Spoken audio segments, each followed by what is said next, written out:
the Mind and Money podcast. My name is Val Stratford. I am a financial planner, a really excited financial planner because we have a guest today. And I'm Sherry, a financial coach, and our guest is Nicole, and she is a licensed insolvency trustee, and she has lots of experience and passion in the personal finance industry. She is very involved and wanting to help people who are struggling financially. She's been in the insolvency industry since 2010, and she's also spent 6 years as a financial counselor in a nonprofit, which I'm sure all of it's such a significant impact, but we are excited that you're here. And is there anything else you want to share right off the hop with our audience? Yeah, I'm really excited to be here. I'm happy to be here. I want to have these conversations because it's really important that we kind of get rid of the stigma associated with debt. Nobody wants to talk about debt. It's one of those topics that everybody is like, I don't know who I want to talk to about. So the more information we get out there, the more openly we have these conversations, the easier it is for people to be able to have these conversations as well. Agree 100%. And there's so much stigma around personal finance in general, but it's so heightened when it comes to debt. And everybody thinks like they're doing okay. They've got a new car, they bought a new house, like they're doing fine. They can't be struggling with debt. But as people in the financial industry that have more insight, it is true that that person down the road that you think is doing fine and you think you're on your own struggling with debt, like that's not the case at all. No, I see people all day long. You see people all day long. We know how prevalent it is. It's here. It's a struggle that everybody has. I would say the minority of people are people that don't struggle with debt. The ones that are like, oh, I don't need to worry about a budget. I've got so much money in the bank. I got TFSAs and RSPs. I'm like, that's great. You are the minority when it comes to most people, especially since COVID. A lot of people with the job loss, the economy, the increase in spending or the cost of goods and services has made things even more difficult for people.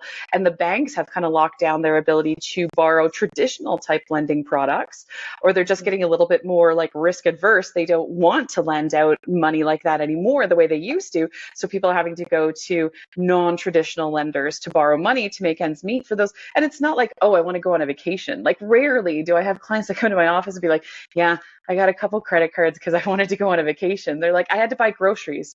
My kids needed clothes for school. My car broke down and I needed to get to work so that I can make more money. Those are the stories that I'm getting for people that are borrowing money. Not the, I don't know, people think it's just a lot of spending. It's really not. It's the basic needs.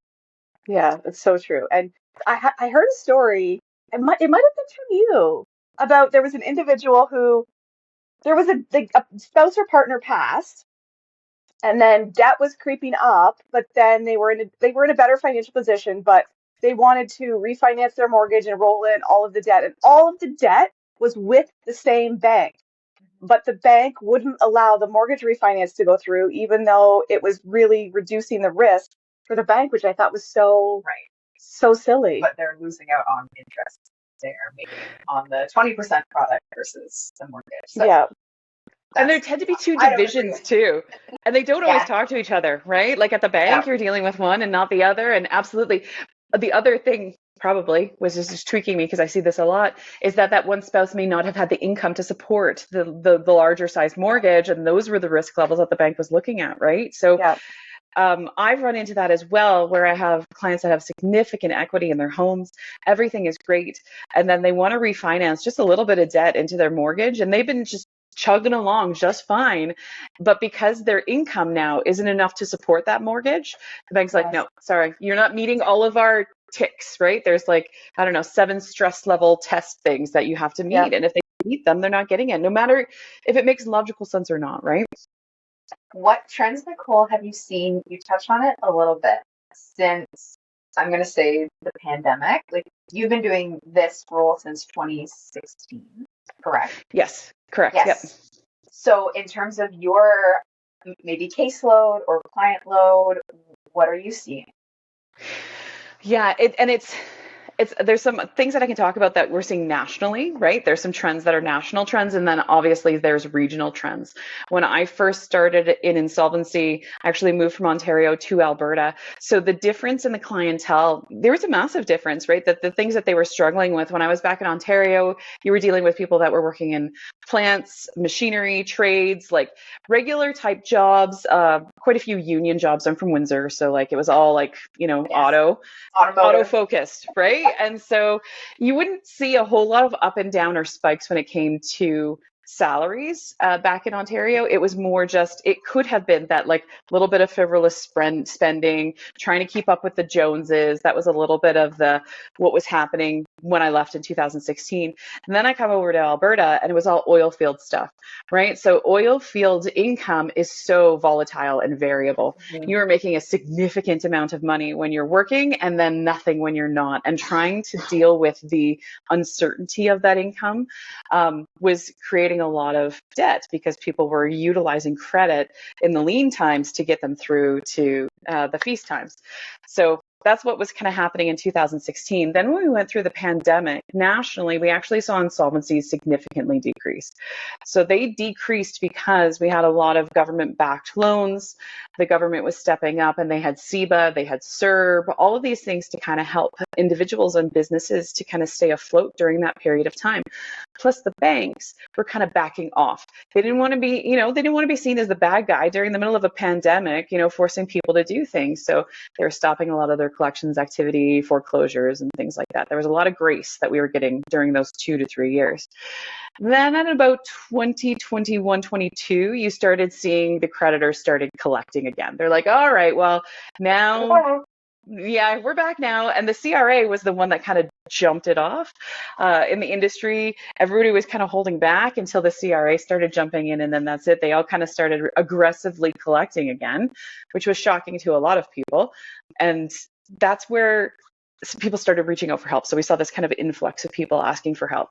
And then obviously we've gone through any interest rates, we've gone through inflation, the Bank of Canada was increasing for a significant amount of time there, which was then anybody who had a variable rate mortgage was suffering because their mortgage payments were like skyrocketing and they didn't have enough money for any of the other expenses that they had.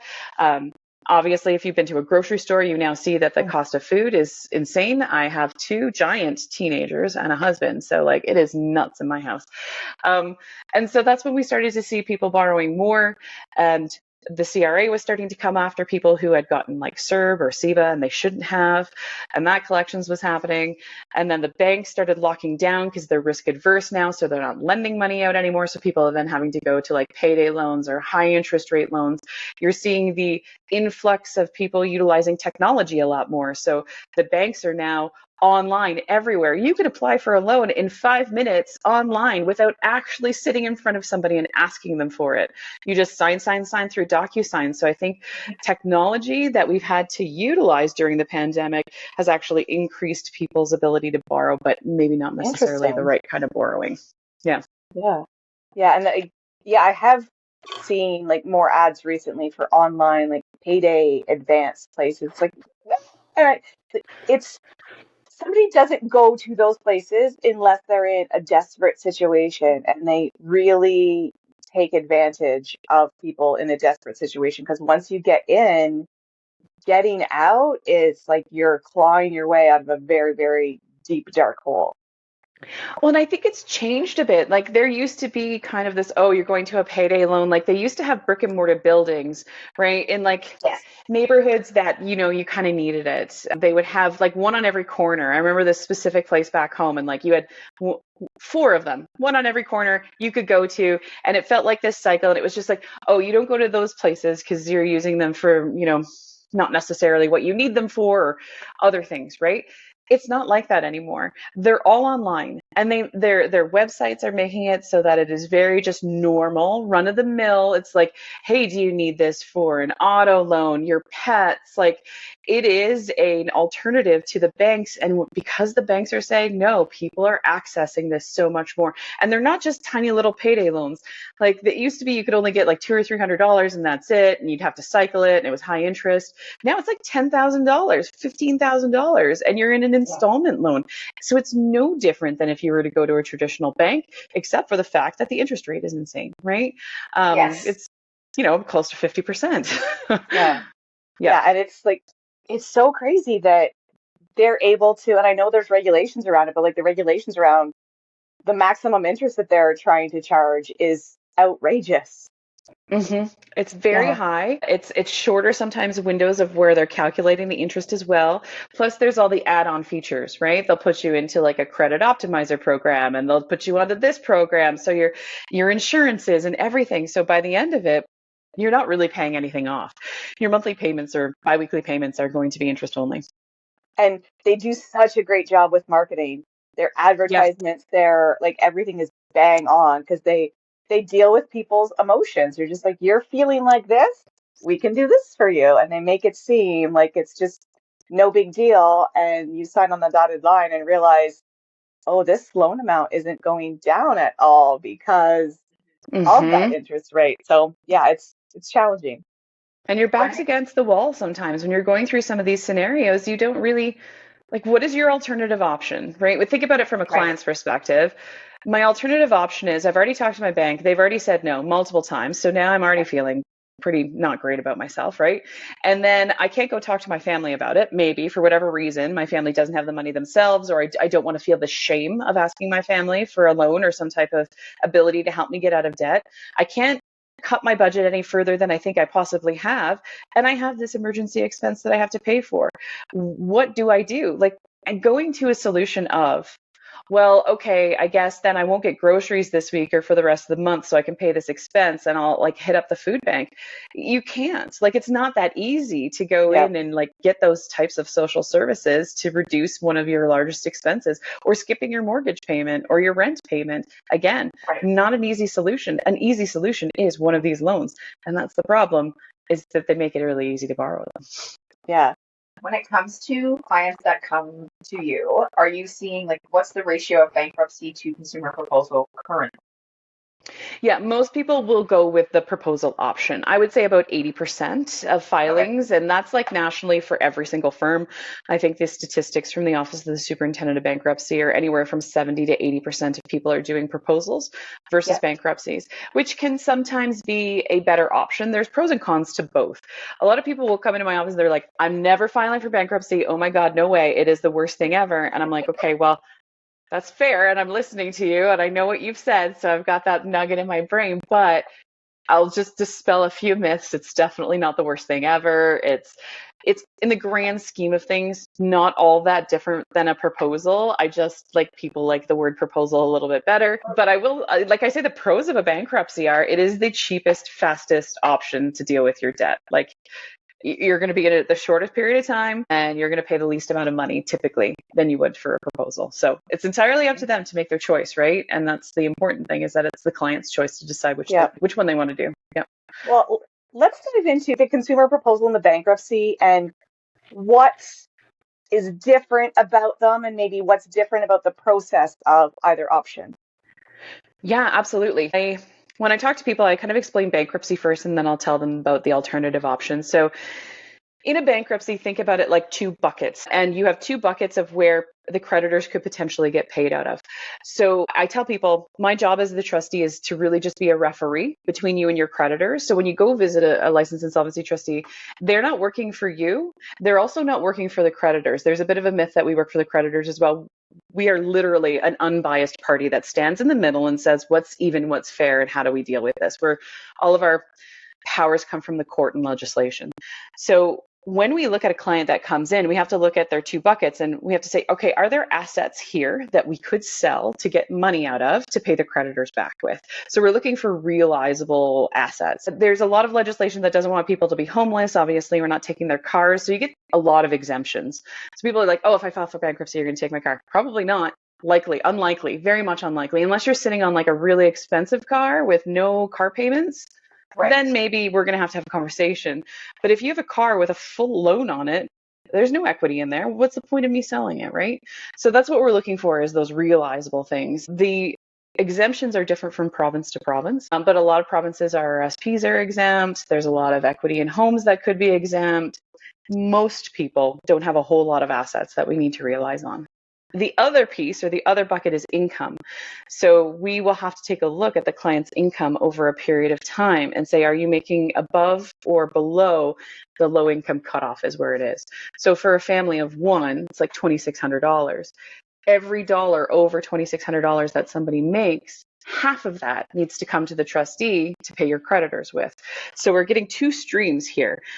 So that's one of the other big myths. They're like, oh, I just thought bankruptcy was free. Well, no, it's probably not. You might have one of these two like buckets paying into it. If you don't have either, which is okay, then somebody still has to pay the trustee to do the work. And so clients will usually spend about $200 a month, about $2,000 in total to pay for the trustee to do the bankruptcy. And then you could potentially be in it for 9, 21, 24, or 36 months. So you're looking at a little less than a year, 2 years, 3 years. And that all depends on, are you constantly over that income threshold? Because if you're making more than the low income cutoff, your bankruptcy gets kicked out for an additional year. And then if you have done a previous bankruptcy, you might be in bankruptcy for a little bit longer. So those are the two things that kind of determine your timeline. And then you get a discharge at the end. All the debt then gets wiped off. So there may or may not be some repayment. A proposal is an alternative to bankruptcy. So we go and we do the math and figure out in a bankruptcy, this is how much your creditors are going to get from your assets, from your income. We're expecting the creditors to get a return of 2% or something. So based on that in a proposal, as long as I offer the creditor something more than that, it's a better deal for them, right? Because I'm going to go and say, okay, this person might have $30,000 worth of debt. If they do a bankruptcy, you're going to get $5,000. Here, they'll offer you $12,000 over 5 years. Does that sound good? And it's entirely up to the creditors to decide if they want to take it or not. They typically do. Like I say, about 8 or 9 times out of 10, they'll say, sure, let's do a proposal because their return is a lot better. My job as a trustee is to ensure that the payment makes sense for the client and it works within their budget and that they're paying the best or they're giving the best offer to the creditors that they possibly can. And then the other side of things is to tell the creditors like, hey, look, this is a really good deal. You should consider taking it because in a bankruptcy, you're getting much, much less. So I always kind of say bankruptcy is just the burger and then the consumer proposals like the deluxe version. We got to offer the burger and the fries and the Coke that go along with it. So give them a little bit more. So those are the difference between the two. As far as your credit report, rebuilding and all that other stuff, they are very similar. One does not look better than the other on your credit report.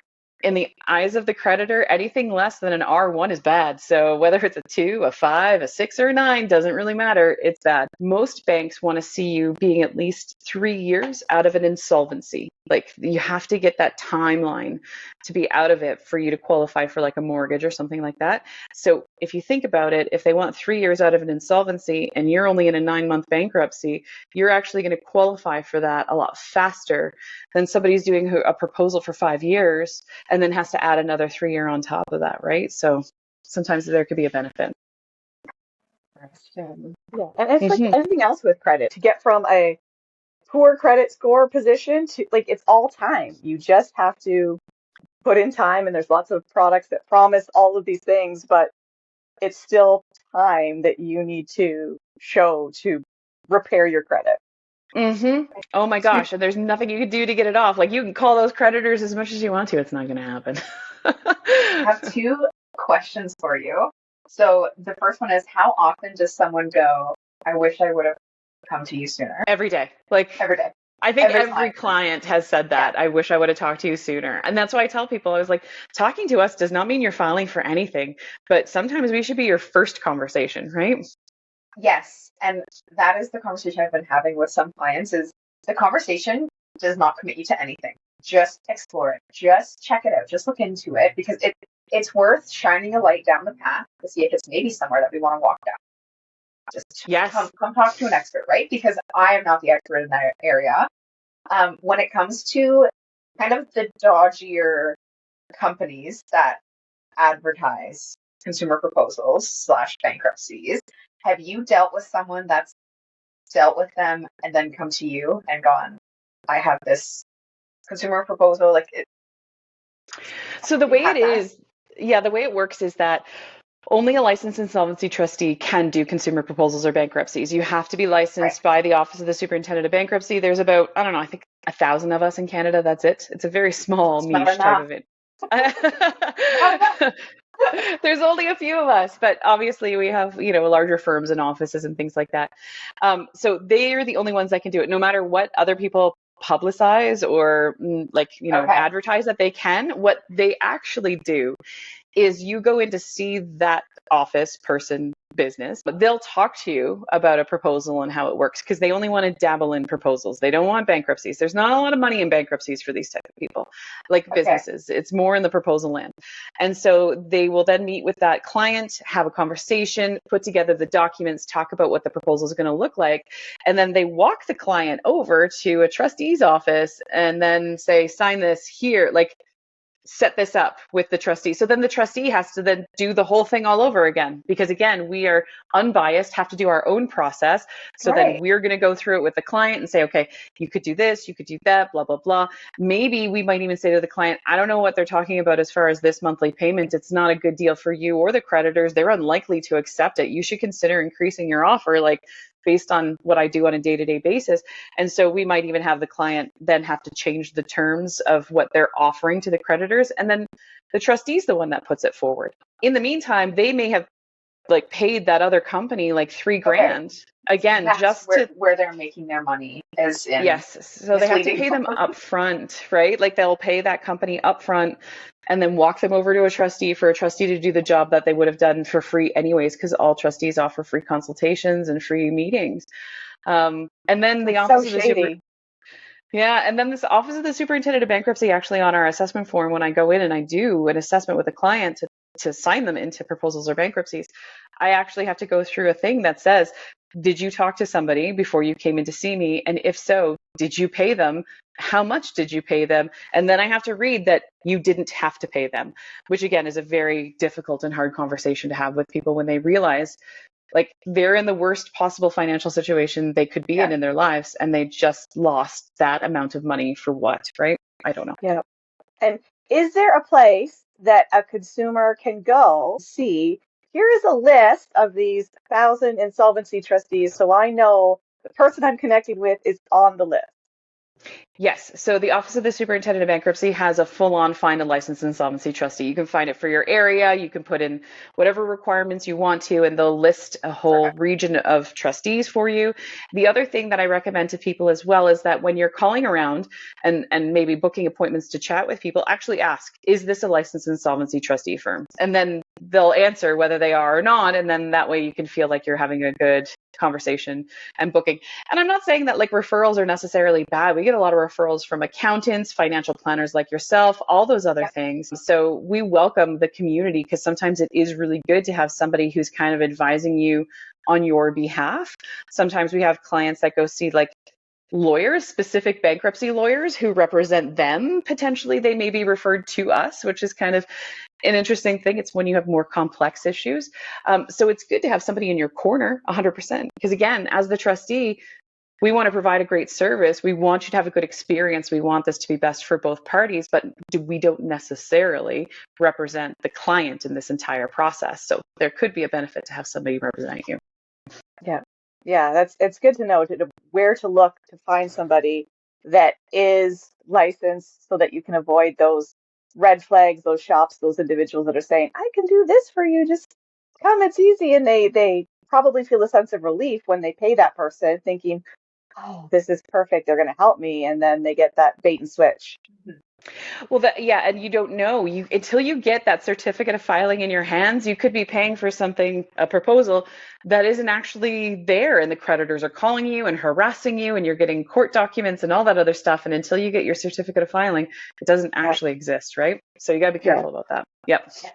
And you touched on how you guys are paid, how the solvency trustee is paid if somebody's going through a bankruptcy and they're below those minimum income thresholds. So in a bankruptcy where somebody's above those thresholds or in a proposal, how is the insolvency trustee paid in those situations? Yeah, so we're all paid identically. It is regulated in the legislation specifically how the trustee needs to get paid, when and how much, plus GST, all the extras. And so each trustee charges the same amount of money, or gets paid their fees the same amount of money. I kind of explain it to clients like it's called a tariff, but I'm like, really what's happening? Let's say you offer your creditors in a proposal $15,000 to settle your debt. Of that $15,000, the trustee is entitled to the first $750 upon filing, and then $750 when it gets approved by the proposal, and then any of our out-of-pocket fees for filing it with the government and with the Office of the Superintendent of Bankruptcy. And then there's some additional, like we get 20% of the dividend. So it's all broken down very clearly. And your trustee should be able, should provide you with that breakdown when you sign up with them to be like, okay, this is where my fees come from. So for the client, it's not really an additional cost. When we build our proposals or our bankruptcies, our fees are coming out of the pot, out of the bucket, and that's where we get paid out of. So there's nothing, there shouldn't be anything in addition for the client. Yeah. And then for you, Nicole, as an employee, are you then not quite commissions based, or are you salary or like set through? Oh yeah, most trustees are typically kind of running on a salary basis. So yeah, it's not necessarily you know, because you don't want to get so gray with like you don't want to feel like you're having to work on commission either, because that's not the whole goal of the system, right? It's to assist people, not to, you know, for me to make a pump them through. Yeah, exactly. Well, and then you're serving a number of clients that you can manage versus like coming from a place of, oh, more clients, more commission. And like in the climate that we're in right now with only 1,000-ish insolvency trustees across Canada, how do you manage the workload? Are there people that you just say like, I can't right now, like call me in 2 months? We never want to do that, because obviously it's an emergent issue for clients. We never want to put people off. We want to be able to talk to them right away. We tend to have administrators. So kind of like in the industry, how it works is you'll have a trustee and then they'll have a staff that's supporting them, right? So I have about 6 administrators. And they're the ones that are actually on the front lines talking to my clients or talking to people that are calling in the phones and walking them through the process. And normally they are coming from different backgrounds. We have a lot of people that had worked at the banks. We have a lot of people that were credit counselors prior to this. And they all come in from different industries. We teach them about insolvency so that they can have that front-end conversation with the clients, get them some solutions. And then if we sign, that's when I jump in kind of at the very end and have that conversation at the end. Okay, yeah, that's perfect. Because here I'm like, only 1,000 across Canada. Like, how are you not all just like zombies? But having that support is really critical. So, what clients come to you that aren't a good fit for a bankruptcy or a consumer proposal? Are there situations where people think that they need one of those options and it doesn't end up being the case?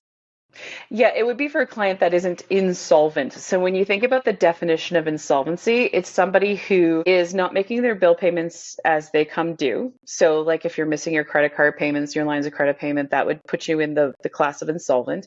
Or a client that when you took into consideration their net worth, so you took their assets minus their liabilities, they would have enough money at the end of the day to pay off any debts that they needed. So those two things together kind of talk about insolvent and if a person's insolvent. It's not a great idea to file somebody into a bankruptcy or proposal that's solvent.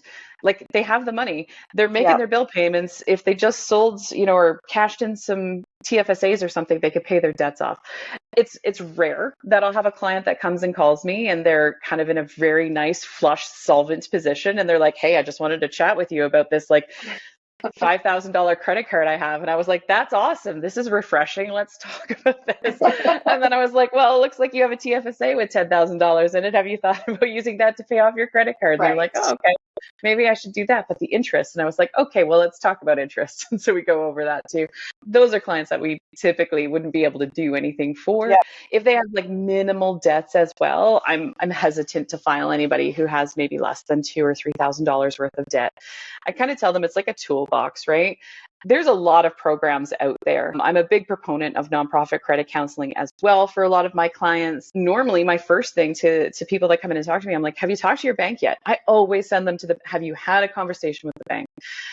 They're normally saying, yes, I have. They've told me no. But I want to ensure that they at least went there first. And then we say, okay, if the bank's off limits and they've said no, then what's our next step? And I talk to them about credit counseling, nonprofit credit counseling. I talk to them about, we have a program here in Alberta called Money Mentors, which is very similar to credit counseling. It's one of the only provinces that offers it. It's called an orderly payment of debts. It functions very similarly. So I'll talk to them about those two options. And then I'm like, okay, and as we're pulling hammers out of our toolbox, the hammers get a little bit bigger, right? And so do we really need to get out the sledgehammer for $2,000 worth of debt and do a proposal or a bankruptcy, it may not be in your best interest.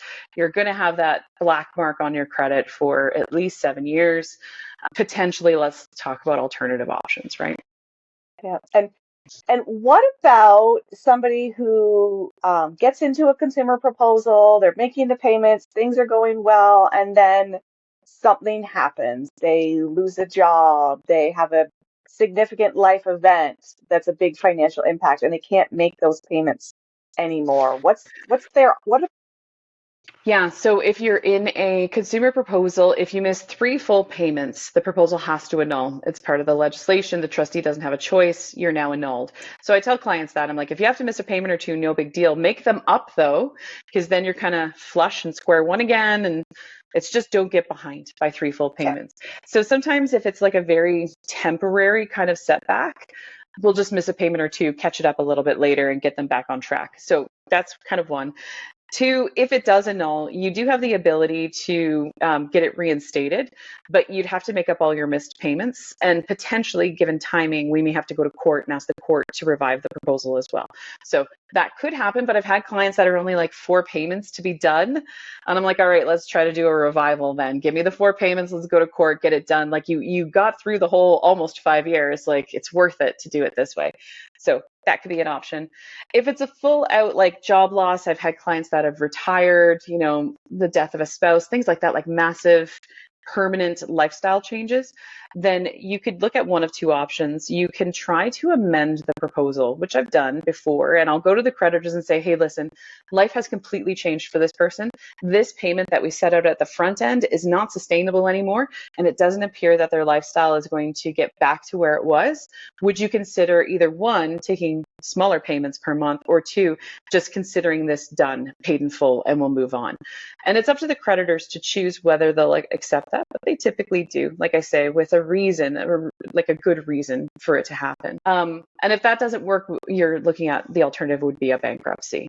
And given the situation, if it has been a major change, then there's probably no assets or income that we need to deal with. You would be like in and out, 9 months, done, like easy peasy bankruptcy. Awesome. And what about people that have come to you or to another trustee, gone through a consumer proposal or bankruptcy, and they're 2 years out, 5 years out, and they're in big debt trouble again? That happens a lot. We call it, like, technically the term for it is recidivism. I would say that we're going to see it a lot more because when they get out of that bankruptcy or proposal, for them to reestablish their credit, again, the traditional lending avenues are not open for them. So the only lending avenues are the more risky ones. And then that will allow you to get into a debt situation or debt crisis a lot faster again. So we do see that quite a bit. You can file multiple times. There's nothing saying you can't. Every single time you file for bankruptcy, though, as long as you get your discharge, it gets twice as hard. The first time is like 9 months or 21 months. The second time is 24 or 36. The time on your credit report for a first-time bankruptcy is 7 years. For a second, it's 14. So it just gets a little bit more challenging to do multiple bankruptcies. Multiple proposals, though, don't have they don't have those adding implications, Okay. right? You just do it and then get it done, and then you can file another one, and then you could do multiple consumer proposals. Although I will give most of our clients a lot of credit, is that it's never usually for the same thing. If I have a client that's come in and they did one insolvency, they're like, oh, I was young, I didn't know how to manage my finances, I just got over my head. And then the second one is like, I got a divorce, right? Like it's like the things, the lifestyle stuff that comes out of left field that nobody is prepared for are the things that set up the off kilter, right? And it's those massive life events that set that debt in motion, and then trying to get out of it is really tricky. So I don't often see clients that are just constantly making the same, reason or same issue over and over again. The same repeat. Do you ever see, and this might not be an area you deal with, but business consumer proposals, and I know that's not what they're called, but do you work in that area or not so much? I do, yeah. So I can do proposals or bankruptcies or anything for businesses or individuals. I focus primarily on consumers, but normally when people come into me and they're like, oh, my business needs to file for bankruptcy, I'm like, does it? It may not. A lot of the times, especially here in Alberta, our like sole proprietors and corporations and stuff. It's just somebody in the trades who's opened up a corporation for their business because they were told that that's the way to do it. And it isn't necessarily the right option. They don't have an accountant, they don't have a bookkeeper. They're essentially just pulling dividends from their corporation, right? And then running as a sole proprietor anyways, in the grand scheme of things. So it's usually the sole proprietor that's the one that has the debts. Like they have the personal tax debt. They're the ones that are on the hook for GST because they're the director of the corp. And there's no assets in that business. Like it's not like the business owns property or, a fleet of trailers or anything. So in those cases, I'm like, your business doesn't need to really do anything. You do, but the business doesn't. Let's focus on you. Because to do a corporate bankruptcy is quite expensive. Like you're thinking about, when I think corporate bankruptcies, it's going to be companies like Sears, right? Where they had like lots of holdings, they had lots of subsidiaries, they had lots of equipment and buildings that needed to be sold. And those assets needed to then go pay the creditors. Where, some person in their garage working in the trades does not necessarily need to do a corporate bankruptcy for their corporation. Just shut it down, move on, open up a new one, keep operating as a sole prop, deal with your debts yourself. Yep. Okay. Yeah. Perfect. And you mentioned CRA debt. Like, how does CRA debt play into a typical consumer proposal or bankruptcy?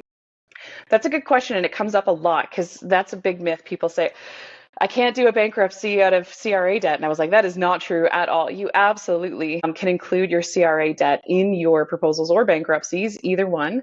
Any GST debts or like source deductions that you owe, let's say you had employees and you owe their payroll source deductions, those things as well can be included in proposals or bankruptcies. So it's a big piece of it. I've had a lot of clients that are coming in and they're like, getting that bill for $12,000 of CERB that they shouldn't have gotten. You can include all of that stuff as well. Student loans is the tricky one. Student loans, you have to have been out of school for 7 years. If you were in school within the last 7 years, technically the debts are included, but they survive. So they don't get wiped off like all the other debts. Student loans will come knocking in however period of time and say, hey, you still owe us this money. For anybody who owes personal tax debt of over $200,000, and it's like the majority of their debt, you're considered a high income tax debtor. In those cases, it's not an easy in and out type of bankruptcy. Like the CRA does oppose that discharge. There will be a court hearing for the discharge. The CRA does show up because that's a lot of money for the CRA, and they want to have some say in what that discharge process looks like as the creditor, right? And which is their right. That can get a little bit more tricky and spicy, but it happens. Speaking of spicy, as a fellow ADHD-er, how do you find you organize your day maybe differently, and what's your best tip for our listeners? Oh my gosh, I have so many tips. I have been struggling. Multiple. Episode 2. Episode 2, Nicole and her ADHD. It's been crazy. I was diagnosed actually at 13, back when ADHD was like just coming on the scene. Yeah. And as a female, it was a big deal. But of course, at the time, they didn't understand how it functioned or what to do because both my brother and I had it. So they medicated him and they told me, they're like, oh, he'll just grow out of it, which is so not true. So I had to go my entire life learning my own coping strategies and skill sets to manage my ADHD, which was very helpful. And I got a lot of really good tips. But I think when I started hitting perimenopause and menopause, my capacity also with my career, it was just too much. Like every coping strategy I had was falling apart like a house of cards. And I was like, this isn't working anymore. And why is this not working? And what do I need to do? Yes, 100%. Right. It was nuts. So then, finally, I had to go through testing recently, my husband had to come with me because on the typical testing scales that they do for kids, I was coming up as non-ADHD because my coping mask was so heavy that they couldn't see past it. And so then they had to do this, it's called a diva test, where they brought in my husband, who I've been with for 25 years, and said, okay, do you do this? And it was funny. My therapist was like, oh my God, your husband is your coping strategy, because he is very much like, okay, you need to do this, you need to do this. And he just organizes my time like a personal assistant, right? So it's been For me, I use lists quite a bit. I have my day set out for me and I have a checkbox. I have to use like handwritten stuff. I do have, though, one of my best tools that I love for my ADHD is I have a Remarkable. I will highly recommend this thing. It's like an Yes. electronic notebook. We're both Yes. iPad good notes girlies. Perfect. So somewhere I can write my thoughts and stuff like that down and know that I've kept it and it's not a random sheet of paper. Like my client meetings, I will typically bring this in with me just to jot some notes down. I use a lot of technology. So my firm BDO has been really good at like on the forefront of technology. So I have like the Microsoft Suite. I use OneNote a lot. I use Loop. Loop is also one of my favorite things. It's essentially a workplace that I can have with my staff, work together with them on a project, and it's all succinct in one location. And then I use AI like crazy. Like if I need to write an email, AI is writing it for me. If I need to put together a plan, AI does that too. I absolutely use it. Write your bio? It did. That's awesome. It's like I use it for so many things too, and the thing I made predominantly use it for is like a weekly blog where it's just like I have this topic, I don't know where to start, I just plug as much details in and it spits out a blog, and then because I suck at proofreading the things that I've written myself, but I'm very good at proofreading and adding my own personality to something that AI has written. It's kind of like two birds with one stone. It eliminates my errors and it also like helps me get this small idea into like a longer form idea. Yeah, I like, and it's fun. We mask and we create things and systems, and it's like, oh no, that doesn't apply to me, but all of these other things. And Tel and I have talked before about how our other halves are major accountability buddies. Like I eat Yes. dinner every evening because my neurotypical spouse, we eat dinner. Like that's a thing that normal people do. So it's something that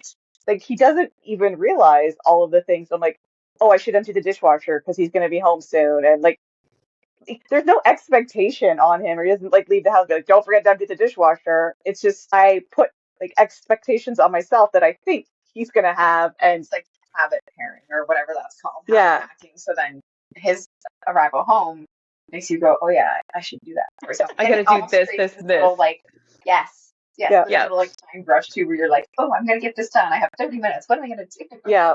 Yeah. Ultimate accountability partners, people that live with neurodivergent individuals.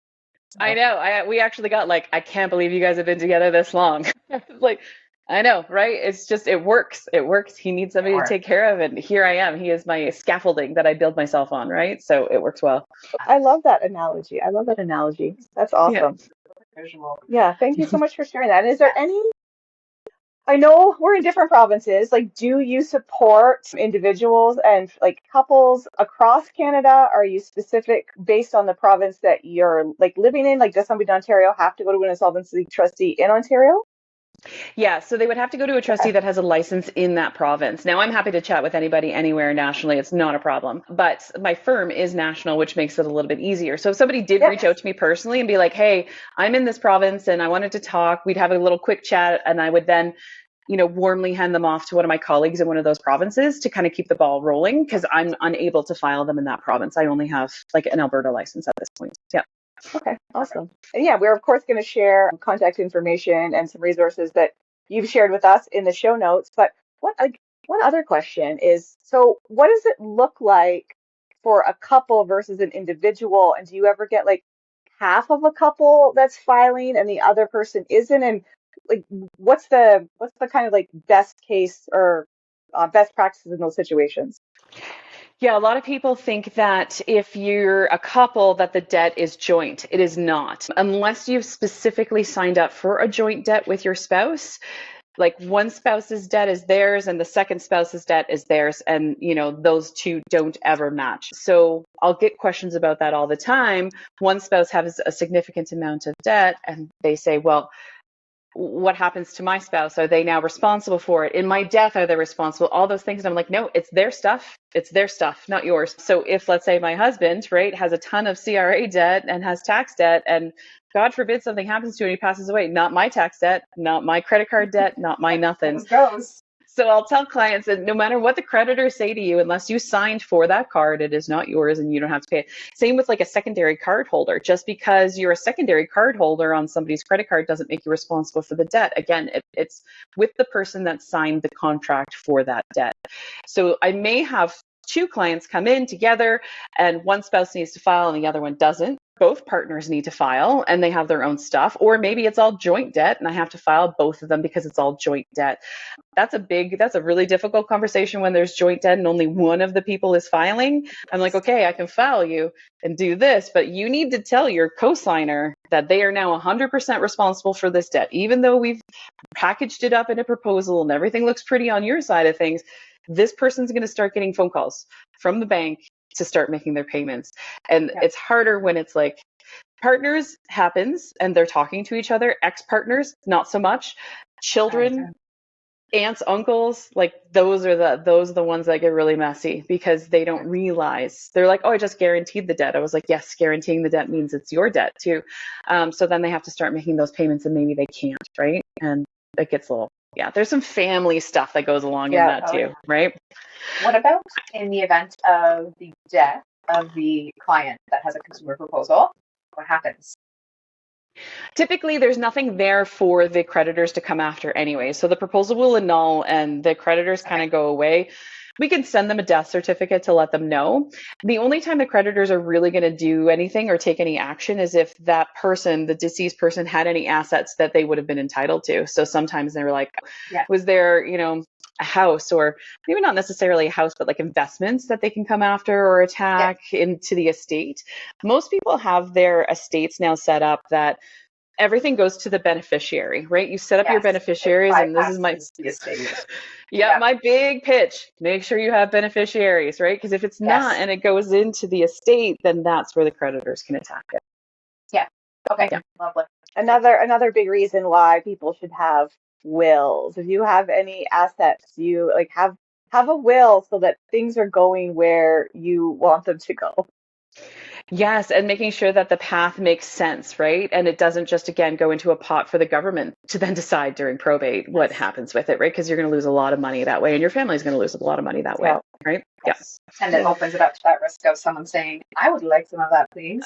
Yeah, I'm entitled to that. Thank you very much. And then they get some type of, one thing that we do run into is like writs and judgments and things like that. So creditors may have gotten a writ or a judgment necessarily on someone's property or against them. That's how they garnish people's wages, is to go to court and take that stuff. So we got to be careful in those particular situations if we're dealing with writs and judgments. Normally, a bankruptcy or proposal will take care of it. The only one we can't take care of is a CRA writ.